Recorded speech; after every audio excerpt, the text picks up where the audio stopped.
ఈ పండుగకి అనుభవంలో లభిస్తాయి వేరే suggestions on top fashion brands.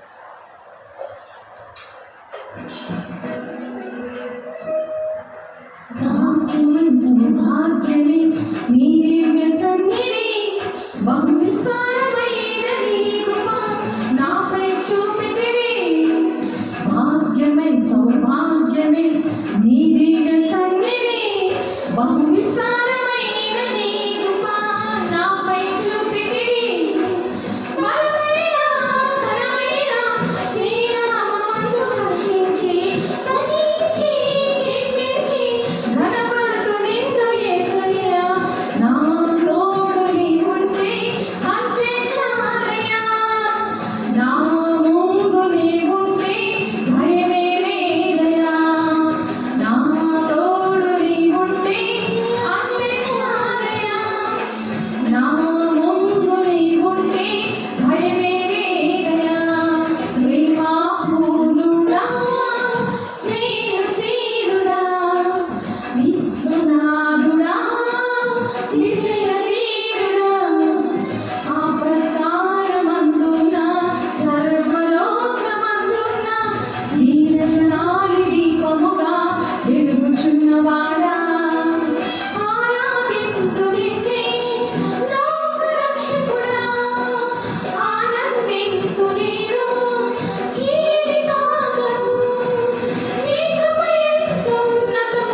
నిత్యము ప్రతినిత్యము జ్ఞాపకాలతో నా అంతరంగమందు నీవు కొలువైనావులే. నిత్యము ప్రతినిత్యము జ్ఞాపకాలతో నా అంతరంగమందు నీవు కొలువైనావులే. నిర్మలమైన నీ మనసే నా కవిత చేశావు. నీతోనే జీవితం నలుగురు యేసయ్యా. నా తోడు నీవుంటే అంతే చాలయ్యా. నా ముందు నీవుంటే భయమే లేదయ్యా. నా తోడు నీవుంటే అంతే చాలయ్యా. నా ముందు నీవుంటే భయమే లేదయ్యా. నీ మా పూర్ణుడా, స్నేహశీలుడా, విశ్వనాథుడా, విజయవీరుడా, అంతఃకాలమందున్న సర్వలోకమందున్న దీనదయాళు దీపముగా వెలుగుచున్నవాడా, ఆరాధింతులే లోకరక్షకుడా, ఆనందింతులీను జీవితాంతము. నీ కృప ఎంత ఉన్నతమో వర్ణించలేను స్వామి. నీ కృప ఎంత తుది వరకు నడిపించు యేసయ్యా. నా తోడు నీవుంటే అంతే చాలయ్యా. నా ముందు నీవుంటే భయమే లేదయ్యా. నా తోడు నీవుంటే అంతే చాలయ్యా. నా ముందు నీవుంటే భయమే లేదయ్యా. నీ నా పూర్ణుడా, స్నేహశీలుడా, విశ్వనాథుడా, విజయవీరుడా. దేవునికి మహిమ కలుగును గాక.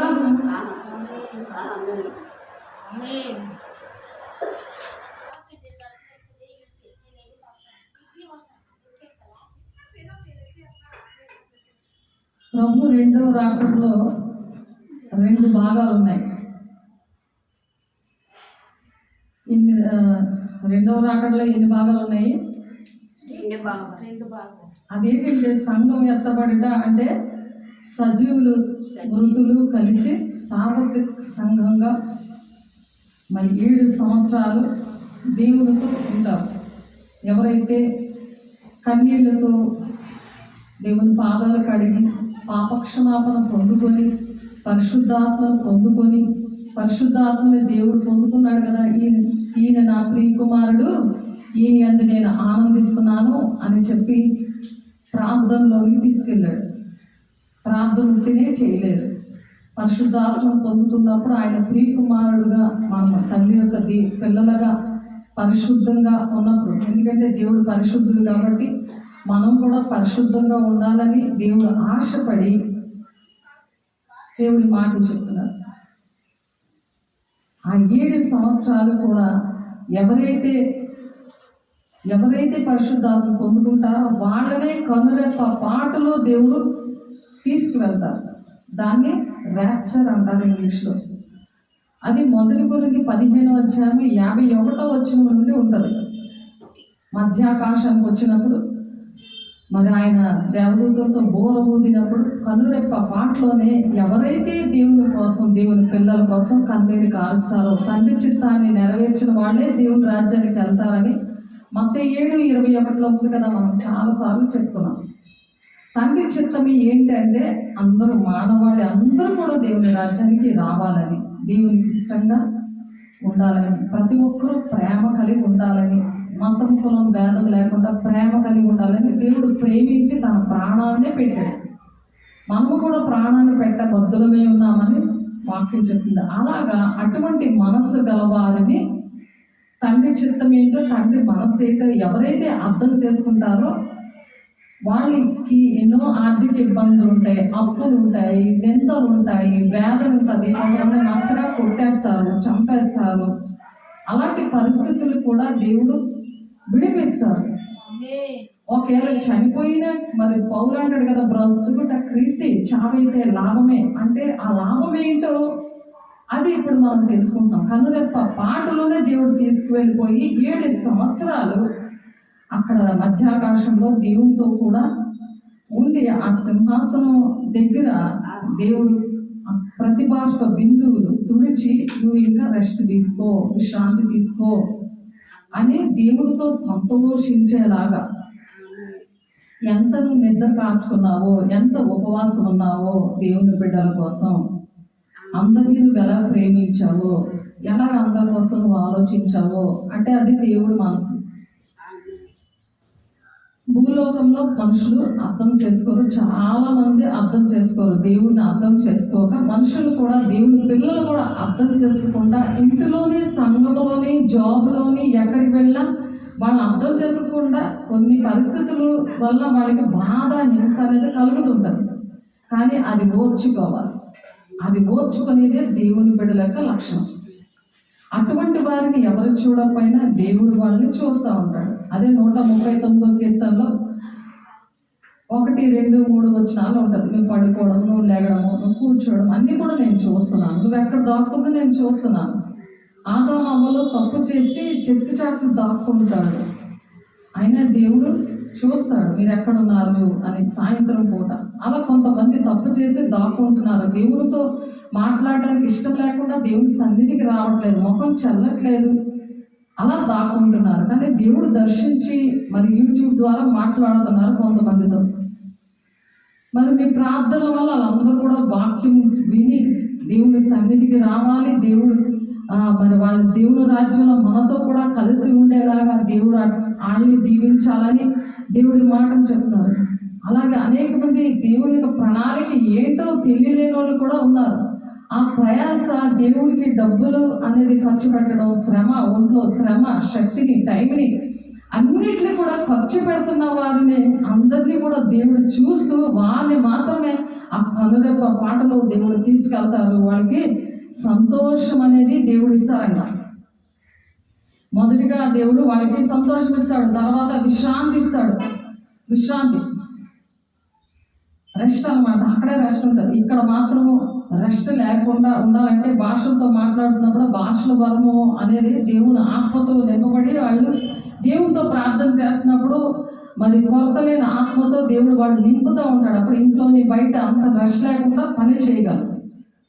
చాలా మందికి భాషలు మాట్లాడతారు, భాషలో అర్థాలు చెప్పే వరం ఉంటుంది. కాబట్టి దాన్ని బట్టి అది అలాగా నడవగలుగుతున్నాను. నేను అది అనుభవించి నేను చెప్పగలుగుతున్నాను.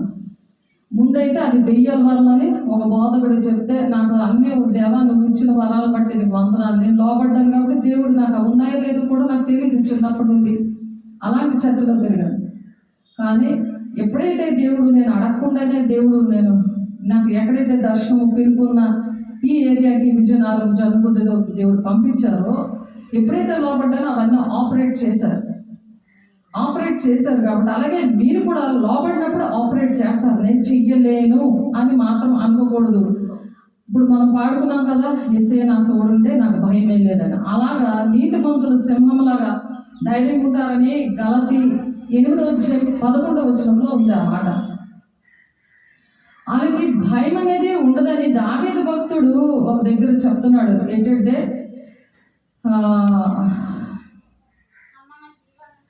7వ వచనం నుంచి చదువుదాము. 7వ వచనం, యెహోవా యందు భయభక్తులు గలవారి చుట్టూ ఆయన దూత కావలి ఉండి వారిని రక్షించును. ఎవరు కాపుదలు ఉంటారు? యెహోవా దూతను పంపిస్తారంట. ఎవరికి? యెహోవా యందు భయభక్తులు కలిగి, భయము భక్తి ఉంటే మాట వింటారు, దాని ప్రకారం నడుస్తాము, దేవుని రాజ్యాన్ని వెళ్తాము. కనురెప్ప పాటలోనే ఈ బహిరంగ రాకడలో మనము దేవుని సన్నిధికి చేరుతాము. అక్కడ మరి మృతుల లోకం నుండి కూడా దేవుడు మృతులైన వారిని, భక్తుల్ని, మన ఇంట్లో వాళ్ళు, చనిపోయిన వాళ్ళు, మనతో పాటు ఉన్న వాళ్ళని, దేవుని పిల్లల్ని, మనకులాగా పెంచిన వాళ్ళని, ఆత్మ బిడ్డలు అవచ్చు, శరీర బిడ్డలు అవచ్చు, ఎవరైనా సరే, మరి సేవకులు, మరి విశ్వాసులు, మరి దేవుని కోసం సంఘ పెద్దలు, బాధ్యత కలిగిన వాళ్ళు. సంఘ పెద్దలు ఏం చేస్తారు? సంఘంలో పాస్టర్ చెప్పకుండానే వాళ్ళు అన్నీ చేసుకుని వెళ్ళిపోతారు. నాది దేవుడు ఇచ్చిన ఇల్లు, ఇది నా గృహం, నా దేవుడి గృహము, నా దేవుడి ఇల్లు అనుకొని వాళ్ళు ప్రార్థన చేస్తారు. ఇంకా టైం ఉంటే చాలు వచ్చేసి దేవుని ఆలయం దగ్గరికి వచ్చి ప్రార్థన చేస్తూ ఉంటారు. ప్రతి విషయం కూడా దేవా ఈ విషయంలో నాకు సహాయం చేయ, ఆ బిడ్డ దేవుని మాటలు వినట్లేదు, ఇదిగో ఇక్కడ అన్ని బెనిఫిట్లు అభిషేకము అన్నీ కూడా దేవుని వరాలు తీసుకొని తప్పిపోయారు. గలతీ సంఘంలాగా ముందు ఆత్మానుసారంగా స్టార్ట్ చేసి శరీరానుసారులుగా అయిపోయారు అని చెప్పి ఇలాంటి ప్రార్థన, దేవునికి ఇష్టమైన ప్రార్థన, దేవుని రాజ్యాన్ని నడిపించే ప్రార్థన చేస్తున్న వాళ్ళందరూ ప్రార్థనలో దేవుడు వింటూ ఉంటాడు. ప్రతి ఒక్క కన్నీరు కూడా ఆయన కవిలలో దాచి ఉంచాలని చెప్తున్నారు. కాబట్టి అటువంటి వారి అది కన్నురెప్ప పాటలో జరుగుతుంది. రెండో రాకడైతే బహిరంగ రాకడ, అది అందరూ చూస్తారు. ఇదైతే రహస్య రాకడ, ఎవరికీ తెలియదు. ఎవరైతే దేవుడి పిల్లలు ఉన్నారో వాళ్ళకి మాత్రమే ఆ బోర బూదినప్పుడు వినబడదు, మిగిలిన వాళ్ళకి వినబడదు. దేవుడి మాటలు విని చేసేవాడు థియరీ ప్రాక్టికల్ ఉంటేనే మార్క్స్ ఎలా పడతాయో, వినడం కాదు. విన్నోడికి అక్కడ దేవుడు సిగ్గుపరుస్తాడు. ఏ బెనిఫిట్, ఏ జీవకిరీటం ఉండదు, ఏమి ఉండదు, అలా నిలబడి ఉంటారు. ఆ 1000 ఏళ్ల పరిపాలనలో కూడా వాళ్ళు రాకుమారులాగా దేవునితో కలిసి ఆ 1000 ఏళ్ల పరిపాలన చేయడానికి ఒక పోస్టింగ్ అనేది కూడా ఆ మధ్య ఆకాశంలో దేవుని సింహాసనం దగ్గర ఇస్తాడు. ఆ ఇవ్వాలని దేవుని దగ్గర అట్టి విధంగా మనం ఆ బహుమానం కోసం ఆలోచించాలి. కానీ ఇక్కడ ఎవరో ఏదో ఇస్తారని నాకు ఏం బెనిఫిట్, నేను సన్నిధికి వస్తే నాకు ఎవరు ఏది ఇస్తున్నారు అని ఆలోచించకూడదు. అందుకని పరలోక రాజ్యము ఆహారము పానము కాదు, కానీ పరిశుద్ధాత్మ ఆనందమే ఉన్నది. ఆ ఆనందమే దేవుడు అనుక్షణం ఇస్తారు. మరి జీవితాంతం యోగాలు దేవునితో ఉండడానికి దేవుడు అట్టే ఆనందంతో మనల్ని నింపడానికి దేవుడు ఈ మాటలు చెప్తున్నారు. కాబట్టి బహిరంగ రాకడ ఏముంది, బహిరంగ రాకడ, రహస్య రాకడ, ఈ రెండుని కలిపి రెండవ రాకడ అని అంటారు. కాబట్టి ఇవి నేర్చుకోవడానికి ఈ దీనుడు మొరపెట్టగా యెహోవా ఆలకించెను, అతని శ్రమలన్నిటిలో నుండి అతన్ని రక్షించును. అలాగా శ్రమలన్నిటి నుండి రక్షించడానికే దేవుడు కన్నురెప్ప పాటలో తీసుకెళ్తారు. ఇక్కడ మీరు విశ్రాంతి తీసుకోండి, ఇక్కడ సంతోషంగా ఉండండి అని చెప్పి ఆ విధంగా దేవుడు మరి ఇంకేం చెప్తున్నారు, యెహోవా యందు భయభక్తులు గల వారి చుట్టూ ఆయన దూత కావలి ఉంది వారిని రక్షిస్తూ ఉంటుందంట. ఆయన నన్ను ప్రేమించాడు కనుక ఆయన్ని నేను గొప్ప చేస్తాను. 91వ కీర్తనలో ఉంటుంది, దేవదూతల పాదములు రాయి తగలకుండా వారిని ఎత్తి పట్టుకుంటారని ఉంటుంది. అలా దేవుడు రక్షిస్తూ ఉంటాడు. యెహోవా ఉత్తముడని రుచి చూసి తెలుసుకునడి, ఆయనను ఆశ్రయించిన జనుడు ధన్యుడు. రుచి చూసి తెలుసుకోండి ఆయన రుచి ఏంటి, ఆయన హృదయం ఎలాంటి హృదయం, ఆయన ఎటువంటి పాపినైనా ఎటువంటి మనిషినైనా స్వస్థపరుస్తారు, క్షమిస్తారు, దీవిస్తారు. దేవుని యొక్క అభిషేకంతో నింపి దేవుడు పనిముట్టుగా వాడుకోవడానికి వేసే శరీరం రక్తము తీసుకుంటున్నాము ఎడతెగక అని అపోస్తుల 2:42 వాక్యం బాగా గుర్తుపెట్టుకోవాలి, మనసులో హృదయంలో గుర్తుపెట్టుకోవాలి. అపోస్తుల వాడబడతారు అని చెప్తున్నారు. వాళ్ళు ఏంటంటే ఆయన మరణాన్ని ప్రచురణ చేస్తారని మొదలు కొరింది 11:26లో వేసే శరీరం రక్తం తీసుకొని 26వ వచనంలో ఆయన మరణాన్ని ప్రచురణ చేయడానికి దేవుడు ఆ రుచి ఏంటో చూపించారు. దేవుడు ఎలా క్షమిస్తారు, ఎలా పాపక్షమనిస్తారు, ఎలా పరిశుద్ధాత్మతో నింపుతారు. ఎంతసేపు దేవుని దాహం ఉంటుంది, దేవుని బిడ్డల్ని రక్షించాలి, దేవుని బిడ్డలు పాడైపోతున్నారు, వాళ్ళు నిత్య నరకాగ్నిలోనికి వెళ్ళిపోతారు, ఆయనకి తెలియదు చనిపోయిన తర్వాత ఏంటి జరుగుతుంది అనే విషయాలు తెలియదు. యెహోవా భక్తులారా ఆయన యందు భయభక్తులు ఉంచుడి, ఆయన యందు భయభక్తులు ఉంచువానికి ఏమీ కొదువలేదు. ఆ భయపు భక్తి అనేది ఎంత ఇంపార్టెంట్, ఏమీ కొదువేయదు. సింహం పిల్లలు లేమి గలవే ఆకలి గొనును, యెహోవాను ఆశ్రయించే వారికి ఏమేలు కొదువై ఉండదు. సింహం పిల్లలు లేమి గలవే ఆకలి కొంటాయి, అవి సింహం పిల్లలు ఆకలి కొంటాయి కానీ దేవుని పిల్లలు ఆకలి కొనుక్కుంటే వాళ్ళకి ఏ మేలు కొదువై ఉండదంటే, ఏది కావాలంటే అది దేవుడు వెంటనే ఇచ్చే దేవుడు, అడుగు వాటి కంటే ఊహించే వాటి కంటే అత్యధికంగా దీవించే దేవుడు. కాబట్టి పిల్లలారా మీరు వచ్చి నా మాట వినండి, యెహోవా యందు భయభక్తులు మీకు నేర్పిస్తాను అంటున్నాడు. బ్రతక గోరువాడు ఎవడైనా ఉన్నాడా, మేలు నొందుచు అనేక దినములు బ్రతక గోరువాడు ఎవడైనా ఉన్నాడా, అనేక దినములు యుగాలు కూడా ఎప్పుడైతే ఆ మధ్యాకాశంలోని దేవుడు మరి ఆ మృతుల లోకము నుండి ఆ ముందు మనకంట ముందు చనిపోయిన వాళ్ళు నీతి మంతులు ఉన్నారో వాళ్ళని మనల్ని కలిపి ఆ సార్వత్రిక సంఘములో అక్షయ శరీరం, క్షయమైన శరీరము మట్టయిపోతుంది కదా. ఇప్పుడు అక్షయమైన శరీరం అంటే అది మహిమ శరీరం అన్నమాట. దానికి చావు ఉండదు, మరి ఇంకా చావే ఉండదు, యుగ యుగాలు కూడా బ్రతుకుతారు. అదే ఇక్కడ చెడ్డ మాట, ఎందుకు బ్రతకగోరువాడు ఎవడైనా ఉన్నాడా? మేలు నందుచు అనేక దినములు బ్రతకగోరువాడు ఎవడైనా ఉన్నాడా? ఎవరైనా ఉన్నారా? అనేక దినములు ఎవరైనా బ్రతుకుతారా? కానీ దేవుని పిల్లలు బ్రతుకుతారు. ఎలా బ్రతుకుతారు? దాని వివరాలంతా కూడా దేవుడు ఇప్పుడు చెప్తున్నారు. ఆ అక్షయమైన క్షయమైనది మట్టి అయిపోతే, మట్టి నుండి వచ్చింది అది మట్టి అయిపోతుంది. ఈ శరీరము, ఈ బట్టలు ఇవేమి రాదు, మనం సంపాదించుకుంది ఏమీ రాదు. ఇల్లు కానీ ఇంట్లో మనుషులు కానీ ఎవరూ రాదు. నీకు ఇంట్లో మనుషుల మీద నీకు ఎవరి మీద ప్రేమ ఉన్నదో, దేశం మీద ప్రేమ ఉందా, కుటుంబం మీద ప్రేమ ఉందా, నీ సంఘం మీద ప్రేమ ఉందా? అందరి కోసం కన్నీరు కాచి ప్రార్థన చేయాలి. నీకు అవసరమైతే వాళ్ళు కలిస్తే దేవుడు మాటలు చెప్పి వాళ్ళని బలపరచాలి. ఆ విధంగా మనం వాక్యం నేర్చుకోవాలి. అదే నీరు లేకపోతే ఎలాగైతే బ్రతకలేమో, దేవుడు వాక్యం లేకపోతే బ్రతకలేరు. అది కూడా అనేకమైన శరీరానుసారమైన వాక్యము చెప్తున్నారు, ముద్రించబడిన వాక్యం చెప్తున్నారు. ఉపమానాలు చెప్తున్నారు, కానీ ఆ మర్మం ఏంటో చెప్పలేకపోతున్నారు. అవి సండే స్కూల్లో చెప్తున్నట్టు కథల్లా చెప్పేస్తున్నారు, దేవుని రాజ్య విషయాలు అన్నీ కూడా. కాబట్టి ఇక్కడ దేవుడు మరి ఈ కీర్తన 34వ అధ్యాయంలో దావీదు గారి ద్వారా దేవుడు మాట్లాడుతున్నారు ఏంటంటే, చెడ్డ మాటలు పలకకుండా నీ నాలుకను, కపటమైన మాటలు పలుకకుండా నీ పెదవులను కాచుకునము. ఈ పెదవులు కపటమైన మాటలు మాట్లాడుతుంది ఏంటి? పావు 2 నాలుకలు ఇలా చేస్తానంటది, అటు చీనంటారు, చేస్తాను వస్తాను అని దేవుడి దగ్గర మనుషుల దగ్గర తీర్మానాలు చేస్తారు, వెంటనే అది చేయకుండా ఉంటారు. ఎవరు చూడట్లేదే అనేసి దేవుని సన్నిధికి వచ్చి కూర్చొని ప్రార్థన చేసుకోరు. సన్నిధిలో ఎప్పుడు దేవుడు అందుబాటులో ఇచ్చారు కదా, సన్నిధి తాళాలేదు, బయట కూర్చొని ప్రార్థన చేసుకుందాం, పాటలు పాడుకుందాం దేవుని పిల్లలకి. అక్కడ కూర్చుంటే అనేకమైన బిడ్డలు వస్తారు. వాళ్ళకి నీ సాక్ష్యం ద్వారా, దేవుడు మాటల ద్వారా బలపరిచి వాళ్ళు ప్రార్థన చేయగలుగుతారు. ఆ శక్తి ఎలా వస్తుంది? దేవుని శక్తితో నింపబడినప్పుడు, అభిషేకంతో నింపబడినప్పుడు, దేవుని వాక్యం ద్వారానే వస్తాయి అన్నీ కూడా. కీడు చేయటం మాని మేలు చేయట నేర్చుకును. మేలు చేయము, సమాధానం వెలిగి దాన్ని వెంటాడము. యెహోవా దృష్టి నీతిమంతుల మీద ఉన్నది, ఆయన చెవులు వారి మొరలను ఒగ్గి ఉన్నవి. నీతిమంతుల మీద ఆయన దృష్టి ఉన్నదట. అర్థమవుతుందా? తీయది. నీతిమంతుల మీద ఆయన దృష్టి ఉన్నది,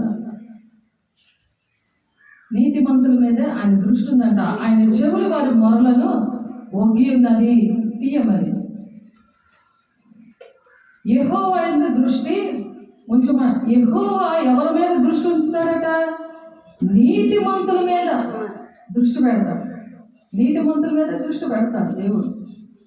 దృష్టి పెడుతున్నప్పుడు నువ్వు ఏ విధంగా, ఎందుకు దృష్టి పెడుతున్నాడు ఆయన? నువ్వు ఎంత కష్టపడుతున్నావో, నువ్వు కళ్ళు మూసుకొని నిర్లక్ష్యంగా ఉన్నావా, చెప్పేటట్టుగా చేసుకున్నావా, చెప్పకుండానే నువ్వు చేయగలుగుతున్నావా? ఆ విషయాలన్నీ దేవుడు దృష్టి పెడతాడు, జీవగ్రంథంలో రాస్తాడు. దానికి నీకు బహుమానం ఉన్నది. ఎవరో చెప్తే చేసేది కాదు. చెప్పకుండా చేసిన దాంట్లో ప్రేమ ఉంటుందా? చెప్పి చేసిన దాంట్లో ప్రేమ ఉంటుందా? అందుకనే దేవుడి దృష్టి వాళ్ళ మీద ఉంటుంది. ఉండి ఆయన వాచ్ చేస్తూ ఉంటాడు, ఆయన నోట్ చేస్తాడు ప్రతిదీ కూడా. ఎవరు నా కోసం, ఎవరు నా హృదయం కలిగి కష్టపడుతున్నారు, ఎవరు ఒక దాహం మీద ఉన్నారు, దేవుని వాక్యం బయటకు ప్రకటించడానికి శ్రమ పడుతున్నారు, సహకరిస్తున్నారు అని చెప్పి దేవుడు ఆశపడుతున్నాడు. దుష్క్రియలు చేయి వారి జ్ఞాపకమును భూమి మీద నుండి కొట్టివేటిగా యెహోవా సన్నిధి వారికి విరోధముగా ఉన్నది. వాళ్ళ పేర్లు కొట్టేద్దామని, ఎవరి పేర్లు? దుష్క్రియలు చేయి వారి జ్ఞాపకమును, వాళ్ళ జ్ఞాపకములో రారు. లేకపోతే ఇప్పుడు పాడుకున్న పాట వసన గారిది, ఆయన చనిపోయినా ఆయన ఆత్మీయ పిల్లలు పాడుకుంటున్నారు, ఆయన గుర్తు చేసుకుంటున్నారు కదా అందరూ. ఇక్కడ ఆయన నీతిమంతుడు కాబట్టి ఆయన గుర్తు చేసుకుంటున్నావు. నువ్వు కూడా నీతిమంతురాలుగా ఉంటే దేవుడు నీతిమంతుడిగా ఉంటే నిన్ను కూడా గుర్తు చేసుకుంటాడు. నిన్ను నన్ను గుర్తు చేసుకుంటాడు దేవుడు. ఎవరు గుర్తు చేసుకుంటారు? గుర్తు చేసుకుంటారు. ఇక్కడ దుష్క్రియలు చేయవారి జ్ఞాపకమును భూమి మీద నుండి కొట్టివేటికి యెహోవా సన్నిధి వారికి విరోధంగా ఉంది. అంటే వాళ్ళకి దేవుని సన్నిధి దొరకదు. అందరికీ దొరుకుతుందా దేవుని సన్నిధి? ఎందుకు వాళ్ళకి దేవుని సన్నిధి దొరకట్లేదు? వాళ్ళు ఎందుకు రాలేకపోతున్నారు? దేవుని మాటలు వినడానికి, దేవుని సన్నిధి అనుభవించడానికి ఎందుకు రాలేకపోతున్నారు? స్వస్థత పొందుకోవాలి. మనసుకి, ఆత్మకి, శరీరానికి స్వస్థ బుద్ధి, స్వస్థత, అనారోగ్యాల నుండి స్వస్థత, చీకటి నుండి స్వస్థత, విడుదల, నిద్రమత్తు నుండి స్వస్థత రావాలి. పురుక్కోళ్ళలో వింటే వేస్ట్ కదా. అది గురుగు ఎత్తుకుపోతాడు. గురుగుల్ని నాటేశాడు, దేవుని వాక్యాన్ని ఎత్తుకుపోతాడు. ఇంక చేయలేరు, ఆశీర్వాదాలు లేట్ అయిపోతాయి. నీ ద్వారా నీ కుటుంబానికి ఎంతో దీవెనలు రావాలి. నీ పిల్లలకి, నీ కుటుంబానికి, నీ భర్తకి దీవెనలు రావాలి. ఆ దీవెనలు రాకుండా సాతాను పక్కనే ఉండి నీ కళ్ళు ఆర్పేస్తా ఉన్నాడు. అలాగే ఆర్పుతున్నాడు అంటే నీ ఎంత పరిశుద్ధంగా ఉండాలి, ఎంత రెడీగా రావాలి. దేవుని సన్నిధి నువ్వు ఎంత చక్కని నీ హృదయం అనే భూమిని మెత్తగా చేసుకొని వచ్చాడో వాక్యం కరెక్ట్గా విత్తపడతాడు. కన్ను రెప్పే పడదు. కన్ను రెప్ప పడకుండా నువ్వు వింటావు. ఆ దేవుని సన్నిధిలో ఆ స్వస్థ బుద్ధి వస్తుంది. స్వస్థ బుద్ధి అంటే ఏంటి? కన్ను రెప్ప పడకుండా నువ్వు రేపొద్దున ఈ వారం రోజుల్లో నువ్వు కొంతమందికి ఆ మాట చెప్పి ఒక బిడ్డ నువ్వు తీసుకొని రాగలవు. అది దేవుడు సంతోషిస్తున్నాడు. అందుకని ప్రాణం పెట్టాడు దేవుడు. పుట్టిన ప్రాణం పెట్టాడు. కూర్చొని మోకరించి మాట చక్కగా వినాలి. కుర్చీలో కూర్చుంటే నిద్ర మొత్తం వస్తుంది. బాధ్యత లేకపోతే నిద్ర మొత్తం వస్తుంది. నిర్లక్ష్యం అన్నమాట. అందుకే దేవుడు నీ మీద దృష్టి ఉంచుతున్నాను అంటున్నాడు. ఏమని చెప్తున్నారు? దుష్క్రియలు నీతిమంతుల మొరపెట్టగా యెహోవా ఆలకించును, వారి శ్రమలన్నిట్లో నుండి వారిని విడిపిస్తారట. నీతిమంతులుగా ఉంటే మంచిదా? దుష్క్రియలు చేస్తే వాళ్ళని పేర్లు కొట్టేస్తారన్నాడు. దుష్క్రియలు చేయవారి జ్ఞాపకమును భూమి మీద నుండి కొట్టివేటిగా యెహోవా సన్నిధి వారికి విరోధంగా ఉంది. దేవుని సన్నిధి అనుభవించలేరు. సాధారణ సన్నిధి అనుభవిస్తుంటే నిద్ర వస్తుంది, వాక్యం గుర్తుండదు. ఆ వాక్యం మళ్ళీ ప్రకటించడానికి వాళ్ళకి నోరు పని చేయదు. ఏవేవో ప్రార్థన చేస్తారు. దేవునికి ఇష్టం లేని ప్రార్థన, దేవునికి ఇష్టం లేని మాటలు ప్రకటించడం అన్నీ ఏంటది? అది ఏంటంటే దుష్ట క్రియలు చేయవారి జ్ఞాపకం భూమి మీద నుండి కొట్టివేటికి యెహోవా సన్నిధి వరకు విరోధం ఉండదు. దేవుని సన్నిధికి రావాలనుకుంటుంది కానీ రాలేకుండా సాతానుడు చేయిస్తుంటాడు అనమాట. ఎందుకంటే దుష్క్రియలు వాళ్ళ ద్వారా జరుగుతుంటాయి. ఇంటికి వెళ్తే ఒకలాగా ఉంటారు, చర్చకు వస్తే ఒకలాగా ఉంటారు. అవన్నీ దేవుడు చేసి దాన్ని బట్టే ఆ మనుషులని దేవుని సన్నిధి విరోధంగా అవ్వకుండా మనం ఏంటంటే పరిశుద్ధంగా దేవుని సన్నిధికి వచ్చినప్పుడు ఆ వాక్యము ద్వారా స్వస్థ బుద్ధి వస్తుంది. వాళ్ళకి ఏమైనా అనారోగ్యాలు ఉన్నా, ఏమైనా అంటే నిర్లక్ష్యంగా ఉన్న ప్రతి బలహీనమైన పరిస్థితులన్నీ కూడా దేవుడు తీసేస్తాడు. విరిగిన హృదయము గలవారికి యెహోవా ఆసనుడు, నలిగిన మనసు గలవారిని ఆయన రక్షించును. విరిగి నలిగి కన్నీటితో ఉంటుంది అన్నమాట. విరిగిపోయి నలిగిపోయి ఆ హృదయం ఉంటుంది. ఆ హృదయం ఏంటంటే దేవుని మాటలు కరెక్ట్గా విని అది పాటిస్తుంది అనమాట. అలాంటి వాళ్ళని దేవుడు ఆసనుడు వాళ్ళతో ఉంటాడు. వాళ్ళ లోపల ఉన్నప్పుడు సైతాన్ కూడా వస్తాడు. పొంగులని కట్టుకోవడం మంచిదేనా? ఒక స్త్రీ పోవాలంటే 10 దెయ్యాలున్నా బలంగా దెయ్యాన్ని పోగులో కట్టేస్తాడు. లోపలేమో చిన్న దెయ్యాలు ఉంటాయి ఒంట్లోనే, పోగులోనేమో పెద్ద దెయ్యాలు ఉంటాయి. పోలీసు వాళ్ళు అలాగే కదా చేస్తారు. పోలీసు వాళ్ళు ఏం చేస్తారు? దొంగలు పట్టుకోవడానికి పెద్ద పోలీసులు పట్టుకొని వస్తారు. ఆ పెద్ద పోలీసులు చూడగానే ఎస్ఐనో కానిస్టేబుల్ మంచి గమంటున్నామనో మంచి బలం ఉన్నామనో తేగానే ఆ దొంగోడు పరిగెడతాడు. అలాగే పోలీసు లాగా ఒక పెద్ద సాతాను కంటే మెడలో కడతాడు. అప్పుడు చిన్న సాతాలు ఉంటాయి కదా, అవన్నీ కూడా కంట్రోల్లో పెడతాడు. ఏమైతే అయితే ఇది పెద్ద దెయ్యమో అవి చిన్న దెయ్యం, ఇవన్నీ పోవుల్లో కట్టుకుంటే వేస్ట్ కదా. అది మరి తిమోతి గారని పోవులు కట్టి ఆయన పాస్టర్ గారు అయ్యారు. ఆయన చెప్పాడు ఈ మాటలన్నీ. ఆయన సాక్ష్యం యూట్యూబ్లో కొడితే వెంటనే వస్తుంది. అది మీకు చాలాసార్లు చెప్పాను. పంది రక్తము తీసి అర్ధరాత్రి పూట కొండల్లో చేస్తారు ఆ పనులు. ఆ ఎర్ర మూటలు కడతారు, రాగిలాంటి ప్లేట్లు కడతారు, అట్లా చేస్తారు. ఈ పోవులకి అదే బిజినెస్ వాళ్ళు. ఆ పంది రక్తం వెంటనే పళ్ళు వేసి తాగించగానే ఆమెలోకి ఆ ఆత్మ వచ్చి, చెప్పమ్మా నీ బాధ ఏంటంటే నాకు నిద్ర పట్టట్లేదండి, నాకు చెవు నొప్పి వస్తుందండి, నాకు తలపోటు వచ్చేస్తున్నది, వాంతులు అయిపోతున్నాయి, ఇవేమైనా చెప్తాను కదా, దాన్ని తగ్గట్టుగా అవన్నీ అవ్వకుండా అది కాచే ఆ చిన్న దెయ్యాలన్నిటి మీద ఒక అధికారిగా ఒక పెద్ద దెయ్యాన్ని ఆ ఫోన్లో కడతాను. కట్టి నీ దగ్గర ఇన్ని డబ్బులు తీసుకుంటుంది, 1000 రూపాయలు ఎంతో పుట్టిన వచ్చేది అది. మరి వెళ్ళేటప్పుడు దానికి ప్రేరాలు రాసి ప్రార్థన చేస్తున్నాను నేను. అది తీరు కదా, చెప్తే తీస్తారండి, 1000 రూపాయలు అమ్మో అని అంటారు. 1000 రూపాయలు పెట్టి నేను తెచ్చుకున్నాను, అమ్మో అది వచ్చి నా బ్యాంక్ ఫీజు కట్టదాం, ఇదే భయం. ఆ భయం నుండి దేవుడు విడిపిస్తాను అంటున్నాడు. నీకే ప్రతి భయం నుండి నేను విడిపిస్తున్నాను. ఇప్పుడు పాట పాడుకున్నావు కదా మనం, పాడండి. నా తోడు నీ ఉంటే అంతే చాలయా. అది దేవుడు మన తోడుంటే ఆ దేవుడు ఆ విధంగా మనం నడిపిస్తాడట. ఆయన తోడు కావాలని ఉండాలి. నా ముందు నీ ఉంటే భయమే లేదయా. నా పాడండి. నా తోడు నీ ఉంటే అంతే చాలయా. నా ముందు నీ ఉంటే భయమే లేదయా. భయం వేస్తే పెద్దది అని కట్టుకుంటామా? దేవుని పిలుస్తాం, ఆయన తోడుగా పిలుచుకోవాలి. అంతే వినట్లేదు, పోగులు కట్టుకున్న బాధ వస్తుంది. నాకు కొద్దిగా దడుకుంటుంది, ఇప్పుడు గడలేదు, ధైర్యంగా వెళ్తుంది. దేవాన్ని భయపడను, నేను వెళ్తాను వాళ్ళు రక్షించడానికి అనేసి తీసుకోవాలి. అంతే. చాలా మంది దేవుడు మాటలు చెప్పడానికి భయపడతారు. నువ్వు నా పిల్లల్ని నువ్వు పాడు చేస్తావా తెగించానమ్మా, తిట్టినా నన్ను చేసినా నేను భయపడను అని. ఏంటి ఆ భయం లేకుండా ఎవరు చేశారు? దేవుని మాటలు. ఎవరిని అడగాలి? దేవా నా తోడు నువ్వు ఉన్నావయ్యా, నాకు భయం లేదే అని ఒకటే మాట చెప్పాలి. అంతే. డబ్బులు ఇచ్చి తగ్గించుకున్నారట, అలా ఉన్నట్టు ఉంటుంది. ఇవన్నీ కట్టుకుంటే ఏం లాభం? అది డైరెక్ట్గా అలాగా అనారోగ్యం పోదు. 50, 100, 200, 300, ₹1,00,000 ఇప్పుడు ఆ చెవుడు పోవాలంటే ₹1,00,000. రూపాయి పట్టుకున్నాక దేవుడు కార్యం చేస్తాడు. దేవుడు మాటలు వింటే చాలు. ప్రార్థన ఎవరు నేర్పించారమ్మా మీకు? ఆమేనని చెప్పాలి. ఆమేనని చెప్తే దేవుడు చేస్తాడు. ప్రార్థనలో ఎవరు మీకు నేర్పించారు? నేను నేర్పించానా? దేవుడే నేర్పించాడు. దేవుని సన్నిధి అనుభవిస్తున్నప్పుడు ప్రార్థన వస్తుంది, దేవుని మాటలు వస్తాయి. ఇంకొకరికి చెప్పడానికి, ఇంకొకరు కన్నీరు తొడడానికి, ఇంకొకరు బాధను అర్థం చేసుకోవడం. లేకపోతే ఎలా పోతాయి పోనీలే, అదేమి దేవుని ప్రేమ అది.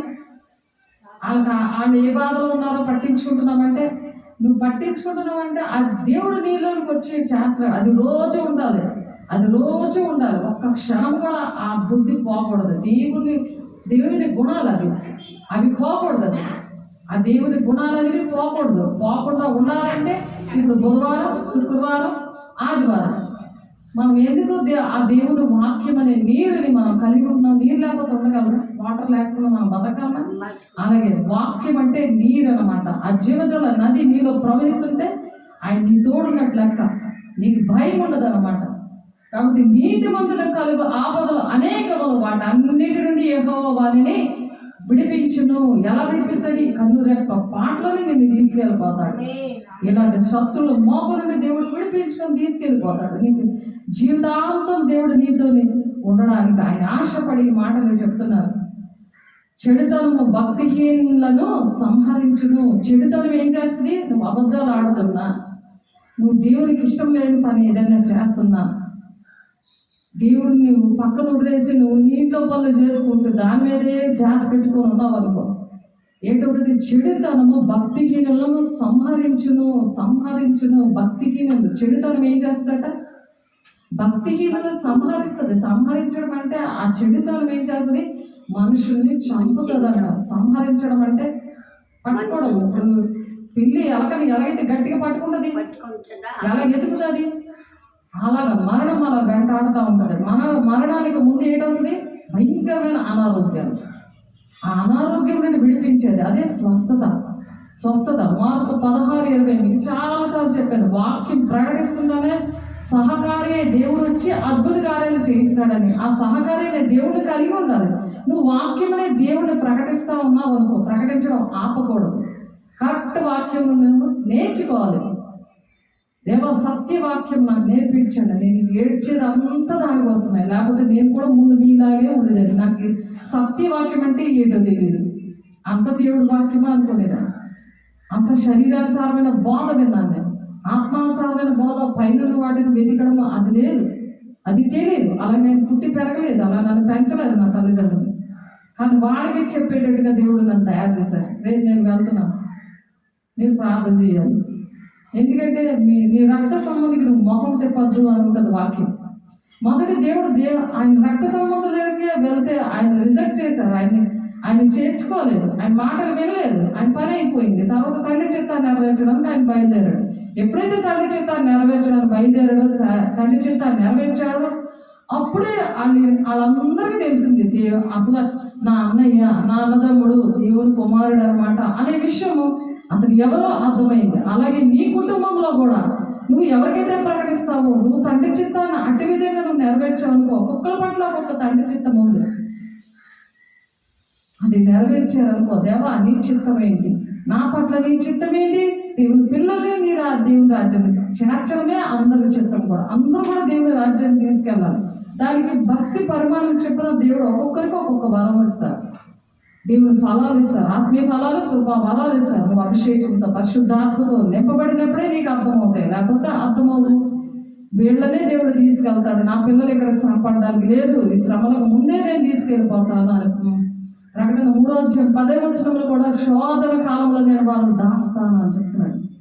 ఎప్పుడైతే పాప పురుషుడు, అబద్ధ ప్రవక్త, అంత్యక్రీస్తు వీళ్ళొచ్చి ఎప్పుడైతే యెరూషలేము దగ్గరికి వచ్చి ఈ అంత్యక్రీస్తు ఎప్పుడైతే వచ్చి నేనే క్రీస్తునని చెప్పి ఇశ్రాయేలు ప్రజల్ని మోసం చేసి, ఆ ఇశ్రాయేలు ప్రజలు వచ్చి ఎక్కడ ఉన్నవాళ్ళు భూలోకంలో ఎంతమంది అక్కడ చెదిరిపోయారు, వాళ్ళందరూ కూడా దేవుని రాకడ సూచనలు అది ఒకటి.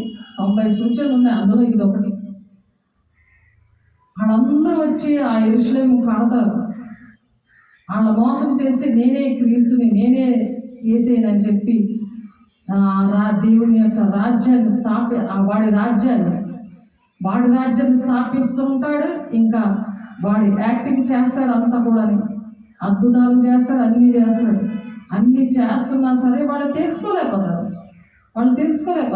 ఎప్పుడు తెలుసుకుంటారంటే ఎప్పుడైతే ఈ సంఘం ఎత్తబడిపోతుందో, ఆడ వచ్చేస్తే ఇక శ్రమలు స్టార్ట్ అవుతాయి. 3.5 సంవత్సరాలు వాళ్ళకి ఇష్టంగా యాక్టింగ్ చేస్తాడు. 3.5 సంవత్సరాల తర్వాత ఇంకొక 3.5 శ్రమలు. ఫస్ట్ 3.5 శ్రమల కాలం అది, తర్వాత ఇంకా 3.5 సంవత్సరాలు మహాశ్రమల కాలం. ఎప్పుడైతే నువ్వు మాట వినకుండా ఉన్నావో, దేవుని మాటలు పక్కన పెడతావో, ఈ మహాశ్రమలు ఇవన్నీ కూడా సాధారణ చేతిలో అనుభవించవలసి వస్తుంది. ఇవి భవిష్యత్ కాలంలో జరగవలసినవి దేవుడు మాట్లాడుతున్నారు. అలా దేవుడు ఈ 2 రాకడలు, ఒకటి రహస్య రాకడ అంటే ఎవరికీ తెలియదు, రహస్యంగా వస్తారు. ఆ కడబోర మధ్యాకాశంలో మోగినప్పుడు వాళ్ళకే వినబడుతుంది, వాళ్ళని దేవుడు తీసుకెళ్తారు, మిగిలిన వాళ్ళు ఉండిపోతారు.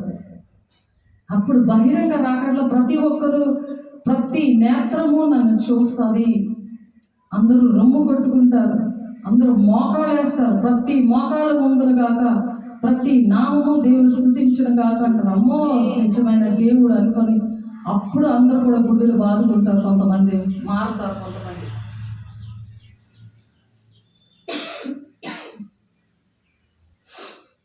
కాబట్టి దేవుణ్ణి కలిగి ఉండాలి అని చెప్తున్నారు. యెహోవా తన సేవకుల ప్రాణము విమోచించును, ఆయన శరణు వచ్చే వారిలో ఎవరునూ అపరాధులుగా ఎంచబడరు. ఇప్పుడు శరణు వచ్చే కదా భారతీయ వచ్చి కూర్చుంది గడప దగ్గర.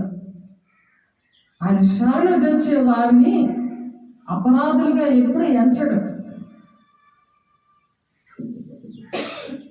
మనం ఎవరు శరణు వచ్చున్నాము? దేవునే కదా. ఆయన దగ్గరే, దేవా నేను ఆయన పాదాలు పట్టుకున్నా, దేవా నీవే రక్షించా, నీవే మాకు ఆధారం అని చెప్పి దేవుడు మాటలు చెప్తున్నారు. ఆయన దగ్గర, దేవుని దగ్గరికి వచ్చిన వాళ్ళని, ఆయన దగ్గరికి వచ్చిన వాళ్ళని త్రోసిపుచ్చే దేవుడు కాదు అని చెప్తున్నారు. త్రోసిపుచ్చే దేవుడు కాదు. మొదటి దశలోని పత్రిక 4వ అధ్యాయము 11-12 వచనాల్లో ఏముంది? సంఘమునకు వెలుపటి వారి ఎడల మర్యాదగా నడుచుకొనొచ్చు, మీకేమీ కొదువు లేకుండాన్నట్లు మేము మీకు ఆజ్ఞాపించిన ప్రకారము మీరు పరుల జోలికి పోక బయట ఉన్న వాళ్ళు ఒకలాగా ఉంటారు, మనల్ని అర్థం చేసుకోరు. కానీ మనం దేవుడు చెప్పిన పని చేయాలి.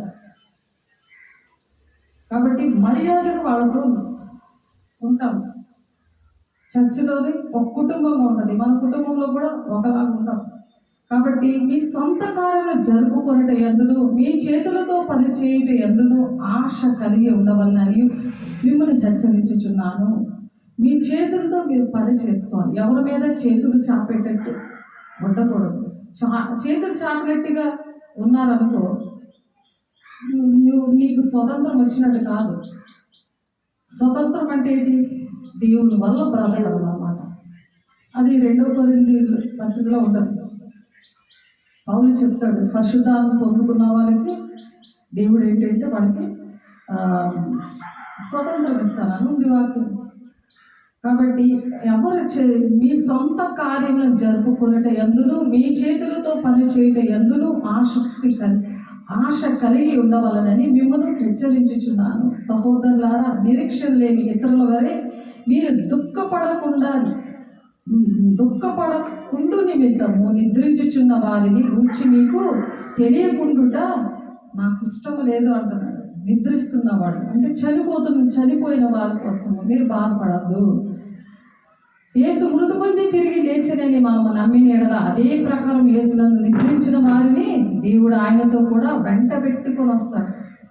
ఆ నిద్రించిన వారిని దేవుడితో వెంట పెట్టుకొని వస్తాడట. మేము ప్రభు మాటను బట్టి మీతో చెప్పినదేమనగా, ప్రభు రాకడ వరకు సజీవులమే నిలిచిండు మనము నిద్రించిన వారి కంటే ముందుగా ఆయన సన్నిధి చేరము. మనకంటే ముందుగా మరి దేవుని సన్నిధికి చేరే వాళ్ళు నిద్రించిన వాళ్ళు. ఆ బాటంతోను ప్రధాన దూత శబ్దముతోను దేవుని బోరతో నువ్వు పరలోకం నుండి ప్రభు దిగి వచ్చును, క్రీస్తునందు మృతులైన వారు మొదట లేదురు, ఆ మీదట సజీవులమే నిలిచిండు మనము వారితో కూడా ఏకముగా ప్రభుని ఎదుర్కొనుటకు ఆకాశ మండలమునకు మేఘముల మీద కొనిపోబడతాం. కాగా మనం సదాకాలము ప్రభుతో కూడా ఉండుము. సదాకాలం దేవునితో ఉండాలంటే ఇక్కడ అన్ని కూడా ఓర్చుకొని, ఎవరైతే ఆ విధంగా ఓర్చుకోకుండా దేవుణ్ణి సేవకులని విడిచిపెట్టి వెళ్ళిపోతున్నారనుకో, చిన్న అనారోగ్యం రాగానే, చిన్న మోషంలో అవగానే చచ్చిపోతాను అని ఉంటే అప్పుడు దేవుడు నీకు సహాయం చేయకపోతే ఈరోజు నీవు బ్రతికుండదని కాదు కదా.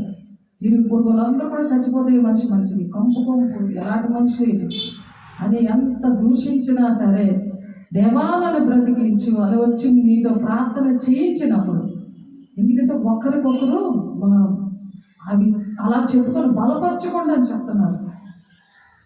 కాబట్టి మీరు ఆ మాటల చేత ఒకరినొకరు ఆదరించుకోండి. ఆ రోజు ఆదరించడానికి రాకపోతే, నన్ను ఆదరించడానికి నా సంఘం వచ్చి నన్ను బ్రతికించింది కాబట్టి నేను కూడా ఇంకొకరిని ఆదరించడానికి బయలుదేరాలి. ఇంకా నోట్లో వేలు పెట్టుకొని ఇంకా నేను బలపరచండి అన్నట్టు కూర్చోకూడదు. వాళ్ళ పరిస్థితి కాదు. ఆ శోధన ఎందుకు దేవుడు తెప్పించాడంటే, ఆ ప్రాక్టికల్గా దేవుడు ఆ దీపాన్ని వెలిగించాడంటే అనేక మంది అలాగే చచ్చిపోతాము, చిన్న బాధ రాగానే చచ్చిపోతామని చెప్పి ఎంతోమంది చనిపోతున్నారు. అలా మన కళ్ళారా ఎంతోమంది అటు విధంగా ఉన్నారు. కాబట్టి మనం ఏం చేయాలి? దేవునికి ఇష్టంగా ఉండాలని దేవుడు ఆశపడుతున్నారు. అలాగే 1 కొరింథీయులకు రాసిన పత్రిక 5వ అధ్యాయము 5వ వచనంలో ఏంటంటే, ఆత్మయు మన ప్రభువైన యేసుక్రీస్తు బలముతో కూడి వచ్చినప్పుడు అట్టి వారిని సాతానుకు అప్పగింపవలెను. ఎప్పుడైతే ఈ బలము నువ్వు పొందుకొని ఇతరులకు నువ్వు ఎప్పుడైతే చెప్పకుండా ఉంటావో, లోక స్నేహం చేసుకొని ఉంటావో, దేవుని సన్నిధిలో ఆ మెట్ల దగ్గర కూర్చొని దేవునితో మాట్లాడుకుంటూ ఉండాలి. తలుపు తీసినప్పుడు లోపలికి వచ్చి ప్రార్థన చేసుకోవాలి. దేవానికి శక్తిని బలాన్ని ఇవ్వండి, నువ్వు నన్ను బ్రతికించినందుకు నా ద్వారా ఇతరులు నేను బ్రతికించేలాగా అటువంటి మాటలతో, ఆ కొరత లేని ఆత్మతో నన్ను నింపు అన్నప్పుడు దేవుడు అలా నింపుతారు. ఏలైనగా ప్రభువైన యేసు దినమందు వారి ఆత్మ రక్షించబడినట్లు శరీరేచ్ఛలు నశించుటకై మన ప్రభువైన యేసు క్రీస్తు నామమున మీరును నా ఆత్మయు మన ప్రభువైన యేసు క్రీస్తు బలముతో కూడి వచ్చినప్పుడు అట్టి వారిని సాతానుకు అప్పగించేస్తానంటున్నాడు దేవుడు. వాళ్ళే విడిచిపెట్టబడతారు. ఎవరైతే ఒకరికొకరు బలమించుకొని వారిలాగా ఉంటారో, ఎవరైతే నువ్వు పొందిన మేళ్ళు దేవుని మహిమకరంగా దీన్ని దేవుడు చేసినప్పుడు ఇంకొకరిని కూడా అలాగ తయారు చేయడానికి ఒకరికొకరు ఆదరించుకోండి అని చెప్తున్నారు కదా. ఇక్కడ మా దశలోనికే పత్రికలో లాస్ట్ వచనంలో చెప్తున్నారు. అలా చెయ్యకపోతే దేవుడు ఏం చేస్తాడంటే అట్టి వారిని సాతానికి అప్పగించేస్తాడట. సాతాన్నే అంత్యకరిస్తూ ఆ 7 ఏళ్ళు శ్రమకాలం. అయితే చేద్దామా వద్దా? ఒకరినొకరు బలపరుచుకుంటారా? తిని పడుకోవడమే జీవితం అని అనుకుంటారా? తినగానే పడుకోవడమే. ఇంకా జాగ్రత్త దేవుని సన్నిధికి వచ్చి అక్కడ కూర్చొని, అమ్మ దేవుడు నన్ను ఇలా బలపరిచాడు, నేను ఈ దేవుడు బ్రతికిస్తాను. ఇదిగో రేపు శుక్రవారం, బుధవారం అయిపోయింది కదా, ఇంకా లక్షవారం తర్వాత శుక్రవారం. ఈ లక్షవారం అంతే పని చేయాలి. చేసే శుక్రవారానికి కొంతమంది బిడ్డల్ని దేవుని రాజ్యాన్ని నడిపించాలి. దేవుని సన్నిధిలో వాళ్ళ సన్నిధి అనుభవిస్తున్నప్పుడు వాళ్ళకి స్వస్థ బుద్ధి వస్తుంది, స్వస్థత వస్తుంది. నీకు సహకార్యం అద్భుత కార్యం నీవు చెప్పిన మాటలు బట్టి దేవుడు వాళ్ళకి కార్యాలు చేయడం స్టార్ట్ చేస్తాడు. ఆ దీపంని వెలిగించిన దాని వల్ల నిన్ను వెలుగుగా చేశాడు. కాబట్టి ఇది ప్రతి ఒక్కరూ అర్థం చేసుకోవాలి. ఎప్పుడైతే ఈ పని చేయరో సాతానికి అప్పచెప్తారు. ఈ కన్నురెప్ప పాటనే దేవుడు నిన్ను తీసుకెళ్ళిపోతాడు. నువ్వు చెప్పేస్తావు, నీ పని అయిపోతావు. వాళ్ళు రాలేదనుకో రోజు చెప్తావు, వాళ్ళ కోసం ప్రార్థన చేస్తావు. అలాగే దేవుడు వచ్చే వరకు కూడా మనం ఇదే పని చేయాలి. ఈ పనిలోనే ఉండాలి. వాళ్ళ కోసం కన్నీరు కాల్చడం, ప్రార్థన చేయడం. దేవా జ్ఞానంతో నింపండి, ఏ విధంగా నీ బిడ్డలతో మాట్లాడాలో ఆ జ్ఞానంతో నింపండి, నీ మాటలతో నింపండి, నన్ను వాడుకోండి, తండ్రి చిత్తాన్ని నెరవేర్చలా నన్ను దీవించండి అని అడగాలి. కానీ అస్తమానికి నన్ను కాపాడు, నన్ను రక్షించు ఈ ప్రార్థన కాదు. నేను కాపాడాడు కాబట్టి, నిన్ను రక్షించాడు కాబట్టి ఇవి నేర్పిస్తున్నాడు. నువ్వు నెక్స్ట్ స్టెప్కి వెళ్ళాలి. 2వ క్లాస్కి 1వ క్లాస్ నేర్పించారు, 2వ క్లాస్కి వెళ్తావు, అలాగే 10th క్లాస్ వెళ్తావు, అలా పీజీ చేస్తావు. అలా దేవుళ్ళు నువ్వు అనేకమైన అద్భుత కార్యాలు, మహత్కారాలు, సూచికర్ని ద్వారా జరుగుతూ ఉంటాయి ప్రతి ఒక్క. అదే దేవుడు చెప్తున్నారు, శిష్యులుగా తయారు చేయండి, శిష్యులుగా తయారు చేయండి. మీ ద్వారా 12 మంది శిష్యులైతే ఏం చేశారు, ఇంకొక 12 మంది శిష్యులు. అలాగే దేశం అంతా కూడా దేవుడి పిల్లలుగా ఎన్నో శ్రమలు పడి ఎంతో కష్టపడి దేవుడి మనసుతో అలాగ చేశారు. కాబట్టి నీతిమంతులు ఆ విధంగా విశ్వాస మూలంగా జీవిస్తారట. అది విశ్వాసం అన్నమాట. ఆ విశ్వాసంతో నేను చేయగలను, నేను చేస్తాను, అది విశ్వాసం అంటారు దాన్ని. అయితే నీవు ఓర్పు విషయమైన వాక్యములు గైకొంటివి గనుక భూనివాసులు శోధించుటకు లోకమంతటి మీదకి రాబో శోధన కాలంలో నిన్ను కాపాడేదను. ఇక్కడేమో సాధారణ చెప్తానని, మరేమో 1 కొరింథీ 5:4, 5 చెప్తారు. వినలేని వాళ్ళకి సాతాను చెప్తారు. ఎవరైతే వింటారో ఆ ఓర్పుతో వాక్యాన్ని అంగీకరిస్తారు. వింటే కదా, విన్నే కూడా సాతాను నిద్ర పెట్టేస్తున్నాడు, నీ కళ్ళు మూతలు వేసేస్తున్నాడు. ఆ గురుగులుగా విత్తేసి ఆ గోధుమలు ఎత్తుకుపోతున్నాడు. ఆ ఫలాలు రావట్లేదు. అది ఎంత నాటినా సరే దాంట్లో చిగురించట్లేదు. కాబట్టి ప్రతిదీ కూడా దేవుడు నోట్ చేస్తుంటాడు. అది ఆ భయముతోనే సిద్ధంగా ఉన్నప్పుడు దేవుడు ఆ విశ్వాసంతో జీవించేలా చేస్తారట. ఆ ఓర్పుతో దేవుడు వాక్యాన్ని వాళ్ళు గైకొనాలి.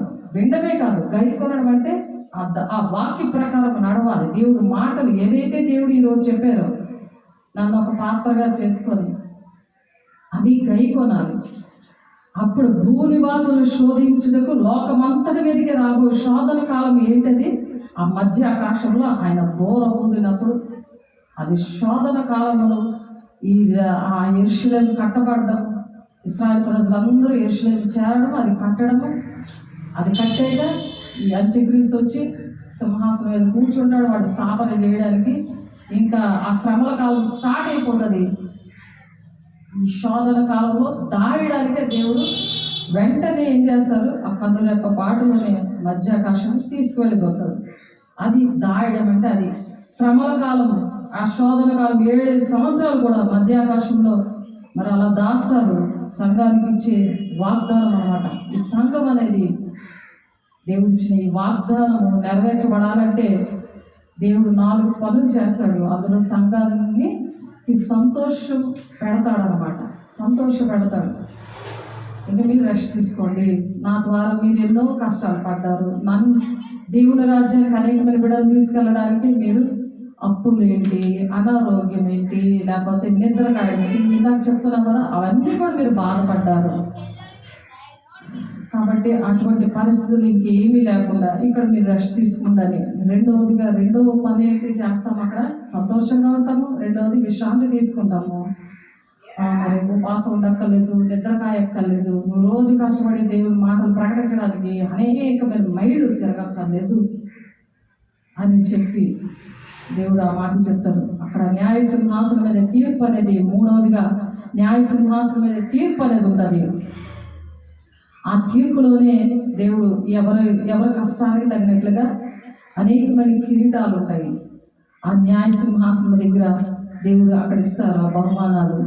అది రోమపత్రిక 2:6 ఉంది, 29 ఉంది.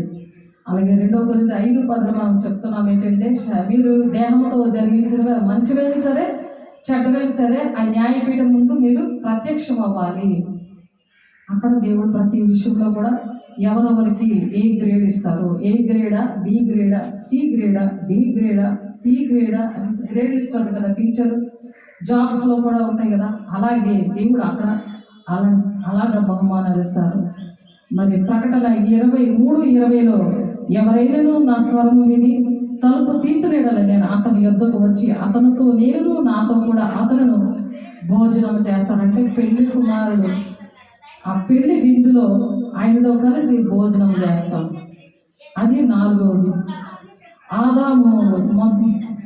ఆదాము మొదలుకొని బాప్తిస్మం ఇచ్చే యోహాను వరకు నీతిమంతులు మరి 400 సంవత్సరాలు 4000 సంవత్సరాలు సంబంధించిన వాళ్ళందరూ కూడా స్నేహితులుగా ఉంటారు. వాళ్ళందరూ కూడా 4000 సంవత్సరములు అంటే ఆదాము కాలం నుండి బాప్తిస్మం ఇచ్చే యోహాను కాలం వరకు కూడా ఉన్న భక్తులందరూ కూడా దేవుని స్నేహితులుగా అక్కడ భోజనంలో ఉంటారు. ఈ నూతన బంధన దేవుడు ఒక వాగ్దానము ఇచ్చారు కదా, మనల్ని దేవుడు పెళ్లి కుమార్తె సంఘంగా దేవుడు పిలుస్తున్నారు. వీళ్ళందరూ కూడా భోజనం చేస్తారు. అక్కడ నూతన బంధన సంఘము ప్లస్ ఆయన ఆ విధంగా భోజనం చేస్తారు. ఇవి 4 పనులు అక్కడ జరుగుతాయి. కాబట్టి దేవుడు ఈ మాటలు దీవించిన కాక మిగిలిన మనం శుక్రవారం చెప్తున్నాం. పరిశుద్ధుడ, ప్రేమ గల దేవ, అభిషక్తుడ, నీ కృపగల నామంలో, నీ మహిమగల నామములో పరిశుద్ధాత్ముడా నాయన మాతో నాయన అనేక విషయాలు మాట్లాడు. ఆయా క్రియలు చేయకపోతే నాయన క్రియలు నువ్వు బ్రతుకుట క్రీస్తే చావైతే లాభం అలా ఉండమంటున్నావు నాయన. క్రియలే విశ్వాసం మృతం అని చెప్తున్నావు నాయన. మృతులకు దేవుడు కాడు అని చెప్తున్నావు నాయన. నిన్ను నమ్ముకున్నా సరే మరి నీ పని చేయకపోతే, నీ ప్రణాళిక ప్రకారం నడవకపోతే వాళ్ళకి దేవుడుగా ఉండను అని చెప్తున్నావు ప్రభా. మీరు కలిగి ఉన్న జనులు ధన్యులు అంటున్నావు ప్రభు. వారికి ఏమీ పొదువే ఉండదు అంటున్నావు నాయన. నువ్వు నాతో ఉంటే భయం లేదని మాట్లాడుతున్నావు ప్రభు. మాతో నాయన మమ్మల్ని ధైర్యపరిచి నడిపిస్తున్న విధానాన్ని బట్టి నీ వందనాలు, స్తోత్రాలు. అనేక మంది ప్రభు మరి నీవు తెలియక నశించిపోతున్నారు. మరి తండ్రి ఎవరైతే నీ కోసం నీ బిడ్డల కోసం నాయన అయ్యా త్యాగం చేస్తారో, ఏ విషయాల్లో త్యాగం చేస్తారో ప్రతిదీ కూడా నాయన అయ్యా మీరు నాయన జీవగ్రంథంలో నోట్ చేసుకుంటూ ఉంటారు. మరి సహకారుల పేర్లు కూడా జీవగ్రంథంలో ఉంచుతారని మరి ఫిలిప్పీ పత్రికలో మీరు చెప్తున్నారు ప్రభు. అయ్యా ప్రతి ఒక్కరు కూడా అట్టి విధంగా నడిచి నీ చిత్తానుసారమైన జీవితాలను బిడ్డలకు అనుగ్రహించి అయ్యా మరి నీ సాక్షిగా నిలబడడానికి మరి అనేక మంది బిడ్డలు ప్రభు నీ రాజ్యం నడిపించే ఆయా ఆకాశంలో జ్యోతుల వలె బుద్ధిమంతుల్లా ప్రభు ప్రతి ఒక్కరిని దీవించండి, ఆశీర్వదించండి. ఇంకా అనేకమైన మర్మాలు మాకు తెలియపరిచి సమస్త మహిమ, ఘనత, ప్రభావం మీరే పొందుకుంటున్నందుకు మీకే వందనాలు, స్తోత్రాలు చెల్లిస్తూ యేసయ్య పరిశుద్ధ నామంలో బ్రతిమలాడి వేడుకుంటున్నాం తండ్రి. ఆమేన్. తండ్రి యొక్క దీవెన, కుమారుని యొక్క కృప, పరిశుద్ధాత్మ నీచ సహవాసం సకల పరిశుద్ధులకి అయ్యా మరి వింటున్న ప్రతి ఒక్క బిడ్డకి అయ్యా మరి క్రియలు చేస్తున్న ప్రతి ఒక్క బిడ్డకి కూడా నీ సాక్షిగా నిలబెట్టుకుని సదాకాలము తోడేంటి నడిపించిన గాక.